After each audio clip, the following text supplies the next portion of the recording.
Class 12 के एक important MCQ को सॉल्व करते हैं। तो देखो, एक वोवा वॉच कंपनी है जो कि लॉस कर रही थी, लगातार लॉस कर रही थी। तो Ravi Kumar as an managing director आते हैं और देखते हैं कि भाई ये कंपनी लॉस क्यों कर रही है। तो इसको प्रॉब्लम को समझते हैं। तो ये इनके प्रॉब्लम को समझते हुए ये फाइंड आउट करते हैं कि जो एम्प्लॉय है ना, वो not involve in decision making, मतलब उनको डिसीजन नहीं दिया, मतलब डिसीजन में हिस्सा नहीं दे रहे, मतलब वो इन्वॉल्व नहीं हो रहे डिसीजन मेकिंग में, मतलब सिर्फ और सिर्फ लीडर ही डिसीजन ले रहे हैं। तो इनको ये रीज़न फाइंड आउट किया। फिर क्या किए, रवि गुप्ता ने बोला कि नहीं, इस चीज़ को चेंज करना होगा क्योंकि लॉस कर रहे इसी वजह से, क्योंकि एम्प्लॉय को पार्टिसिपेट नहीं किया करने दिया जा रहा। तो इन्होंने इनिशिएट किया कि actively participate in decision making, मतलब एम्प्लॉय एक्टिवली पार्टिसिपेट करेंगे डिसीजन मेकिंग में। ठीक है। तो इससे क्या हुआ, ट्रांसफॉर्म्ड हो गया from a struggling enterprises to profit making. मतलब जहाँ पे कंपनी स्ट्रगल कर रहा था, लॉस कर रहा था, अब क्या करने लगा, प्रॉफिट बनाने लगा। ठीक है, रवि कुमार के आने के बाद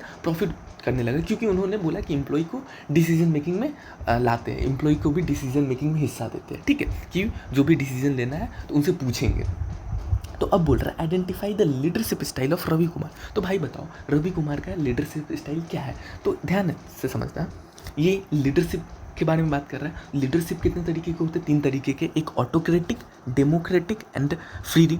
तो ध्यान देना, ऑटोक्रेटिक में क्या होता है, ऑटोक्रेटिक में सिर्फ और सिर्फ लीडर डिसीजन लेता है, एम्प्लॉय को कोई रोल नहीं होता है। डेमोक्रेटिक में क्या होता है, लीडर प्लस एम्प्लॉय दोनों मिलकर डिसीजन लेते हैं, मतलब एम्प्लॉय पार्टिसिपेट करते हैं फिर डिसीजन लेते हैं। और फ्री रिन में क्या होता है, सिर्फ और सिर्फ एम्प्लॉय डिसीजन, मतलब एम्प्लॉय पे ही छोड़ दिया जाता है कि भाई आप ही डिसीजन लो। ठीक है, तो ऑप्शन भी वही बोला है कि ऑटोक्रेटिक, डेमोक्रेटिक, फ्री रिन, या बोथ ए एंड बी, कि ऑटोक्रेटिक भी है डेमोक्रेटिक भी है। अब ध्यान से समझना, इसमें रवि कुमार आए तो इन्होंने क्या किया, इन्होंने डेमोक्रेटिक लाया। डेमोक्रेटिक मतलब लीडर भी प्लस एम्प्लॉय भी। पहले क्या था, पहले ऑटोक्रेटिक था, तो दैट्स वाई वो लॉस मेकिंग था।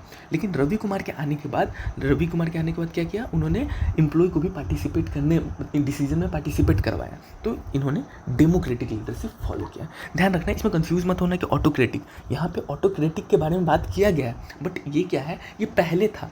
रवि कुमार आने के बाद ये जो प्रॉब्लम ही फाइंड यही की कि ये ऑटोक्रेटिक लीडरशिप है, तो इसको क्यों ना डेमोक्रेटिक लीडरशिप में कन्वर्ट किया जाए, मतलब एम्प्लॉय को भी पार्टिसिपेट कराया जाए। तो ठीक है, तो इसका क्या हो जाएगा answer, democratic leadership, option B.